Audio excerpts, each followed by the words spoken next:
Welcome everyone, Drake Hawkins here. I normally do Let's Play videos, but today I'm going to actually show you something that came up. Hopefully this will help you if you've run into a content ID issue as well. So what you see here is an email from YouTube. They basically are just telling me that somebody's put a claim in Groove here, and that is for the content of a song called Sex 2, which I didn't use, on a Factorial Let's Play. So what I did is I had a point in the video, it's about 13 minutes in, and you fast forward through me watching me do a bunch of stuff, just boring, repetitive stuff, and I overlaid it with some music. So if you Google FMA, you can find the free music archive, and there's a search in the top right there that lets you search through a bunch of stuff. You can go through by genre. I found this amazing track, Post Nuclear Trip, this particular version, and it's by Fatal Injection. Great track, and this is actually the one that I use in my YouTube video. So if you go ahead and click on this link, it's going to bring you to the Creative Commons license for this particular track. It tells me I can share, copy, and redistribute the material in any medium or format, but here's the key: for any purpose, even commercially.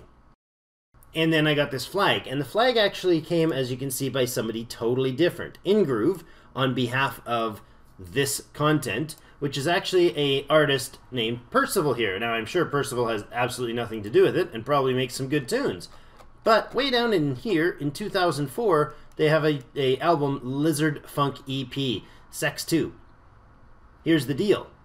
This track and this track, Fatal Injection, Post Nuclear Trip, use the same sampling. If you know anything about music, which I don't claim to, there are definitely sample tracks that are used, and they're free sourced, and what happens is a computer went through, when I downloaded this last night, before it even went public, before I even clicked the finish button, it had already sent me an email saying that this was flagged. So nobody had viewed it, had 0 views, nobody had looked at it. A computer went through and scanned it and found there was an issue with a piece of music because it found a similar backtrack. So just a note, be careful on those. You are going to have it.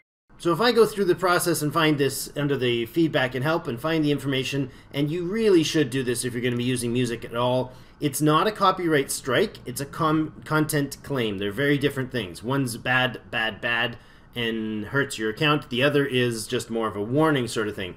This case, it's basically just that they are claiming that they have the monetization rights to this video because they own the music, even though they don't own the music. I could change the music, I could, do nothing, I could just remove this thing altogether, but I could also dispute the claim. And if you feel that that's worthwhile, go ahead and click the dispute the claim. They get 30 days to respond. So essentially, this could be a matter of a month, 2, 3 months before anything happens with this. So in some cases, you might be better off to just pull your video down and get back to, doing your stuff, make a new music overlay or whatever, which is probably what I'll do. So I hope that's helped. If anybody else is getting a Content ID claim, be careful with your music. Even if it's Creative Commons, it may very well be flagged by some of these computer systems because artists use a lot of the similar material to make their songs and their tracks. So it's always best if you contact the artist, give them feedback, even if you're putting the information in the bottom of the track. Thank you so much for watching. If you liked the video, give us a thumbs up. And if there's anything else I can try to help answer in regards to this, I'm new to this. We're all in this together, so let's figure it out. And pop a comment in below, and I will be happy to answer any questions I can or help you find the answers. As always, I will see you in game.